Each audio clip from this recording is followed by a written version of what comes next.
شفاف اور سائنٹیفک تحقیقات ہونی چاہیے۔ اگر یہ ٹیپس جھوٹی ہیں تو جس شخص نے عدلیہ کے کردار کو داغدار کرنے کی کوشش کی ہے اس تک پہنچنا چاہیے اور اسے سزا ملنی چاہیے۔ لیکن اگر یہ ٹیپ سچی ہیں تو یہ پاکستان کی عدالت عالیہ، عدالت عظمیٰ، ہماری سپریم کورٹ، اس کے اوپر ایک بہت بڑا دھبا ثابت ہو سکتی ہے۔ پاکستان میں آج جن حالات سے ہم گزر رہے ہیں، میں بغیر کسی ڈر خوف کے کہہ سکتا ہوں کہ پاکستان کی موجودہ صورتحال کی بنیاد 2017 میں تب رکھی گئی جب نواز شریف صاحب کو ایک بے بنیاد اور فرضی کہانی کے اوپر نااہل قرار دیا گیا۔ میں فرضی کہانی اس لیے کہہ رہا ہوں کہ دنیا میں کبھی ایسا نہیں ہوا کہ آپ کے خلاف مقدمہ جو ہے وہ کسی اور جرم میں چلایا جائے، ٹرائل کسی اور جرم میں ہو، اور آپ کو سزا جو ہے وہ کسی ایک بے بنیاد چیز کے اوپر سوچ کے دے دی جائے۔ 2013 میں پاکستان آج جیسے حالات میں تقریباً گھرا ہوا تھا، مہنگائی بے قابو تھی، ملک میں ہر روز خودکش بمبار پھٹتا تھا، ملک 16-18 گھنٹے اندھیروں میں ڈوبا ہوا تھا۔ نواز شریف صاحب کی قیادت میں ہم نے پاکستان کو وہاں سے اٹھایا اور 3 سے 4 سالوں میں ملک میں 11,000 میگا واٹ بجلی کے نئے منصوبے لگائے، جبکہ 67 سالوں میں صرف 18,000 میگا واٹ بجلی کے منصوبے لگے۔ 4-5 سالوں میں 2,000 کلومیٹر سے زیادہ موٹر ویز کا جال ملک کے اندر پھیلا دیا۔ تقریباً 3 سالوں کے اندر چین کے صدر کا دورہ جو 1 سال ملتوی ہوا 2014 سے 15 تک، لیکن ان کے آنے کے بعد 3 سالوں میں 29 ارب ڈالر کی چینی سرمایہ کاری پاکستان میں ممکن بنا دی۔ ہم نے پاکستان کی دنیا میں شناخت بدل دی۔ وہ ملک جسے دہشت گردی کی ہماجگاہ قرار دیا جاتا تھا، اسے اربوں ڈالر کی سرمایہ کاری کی ہماجگاہ قرار دیا جانے لگا۔ امریکہ، جاپان، یورپ، سب کے سفیر ہمارے ساتھ مل کر ایک ہی مطالبہ کرتے تھے کہ ہمارے ملک کی کمپنیاں پاکستان میں سی پیک کے ساتھ کیسے اشتراک کر سکتی ہیں۔ 2017-18 میں پوری دنیا سے پاکستان کی طرف واپس آنا شروع ہو گئے تھے کہ ہم کہیں اس ایکشن میں پیچھے نہ رہ جائے کہ ملک اب سمت پہ چل پڑا ہے، ملک کو ڈائریکشن مل گئی ہے، اس کی پشت کے اوپر سی پیک جیسا بڑا انجن چل رہا ہے اور اب پاکستان ٹیک آف کرنے لگا۔ اس موقع پر عمران نیازی کے ساتھ مل کر جو ملک میں کھیل کھیلا گیا اور سپریم کورٹ نے نواز شریف صاحب کے خلاف جس طرح مقدمہ چلایا اور جس طرح اس مقدمے کی کارروائی ہوئی، میں دعوے سے کہہ سکتا ہوں کہ آج سے 10 سال بعد، 20 سال بعد پاکستان کی تاریخ ان فیصلوں پہ اسی طرح روئے گی جس طرح جسٹس منیر کے فیصلوں پر آج قانون کی کتابیں نوحہ کرتی ہیں۔ پاناما کا ڈرامہ رچایا گیا اور سزا اس بات پہ دی گئی کہ نواز شریف صاحب نے اپنے بیٹے سے 10,000 درہم کی تنخواہ جو وصول کر سکتے تھے وصول نہیں کی اور اپنے اثاثوں میں نہیں لکھی۔ آپ مجھے بتائیں کہ جو شخص کروڑوں کے اثاثے ظاہر کر رہا ہے اسے 10,000 درہم چھپانے کی کیا ضرورت ہے؟ لیکن ایک بے بنیاد اور ایک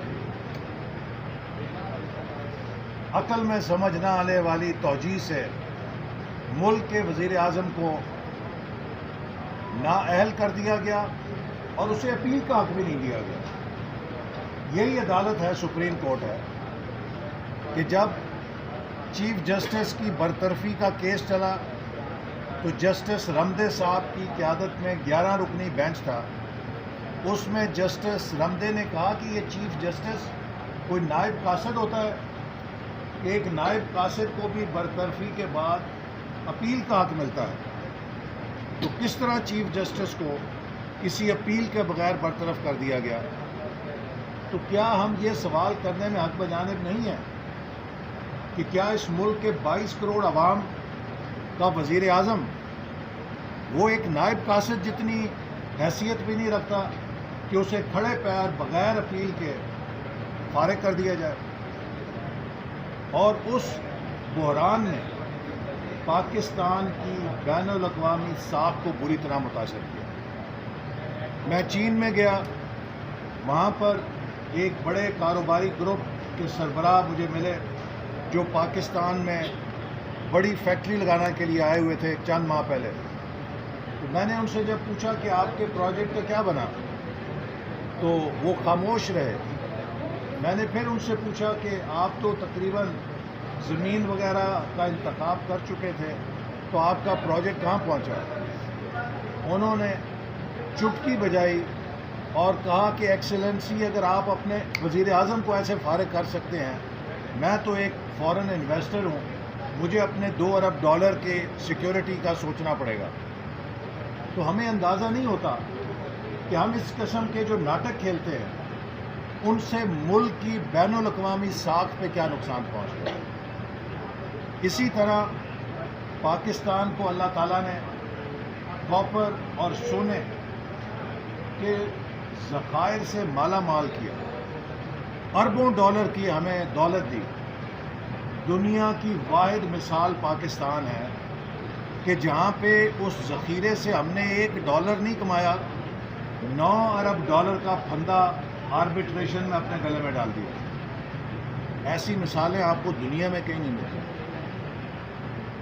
ابھی ہم نے پچھلے 4 سالوں میں قیدیں کاٹی، صعوبتیں کاٹی، اور ہمارے خلاف ایک شخص عمران خان جس کا نام ہے، اس نے جھوٹے مقدمے بنائے، چونکہ ہر مقدمہ مہینوں چل کے بالآخر جھوٹا ثابت ہوا، لیکن ہمیں ان جھوٹے مقدموں میں انصاف لینے کے لیے مہینوں انتظار کرنا پڑا۔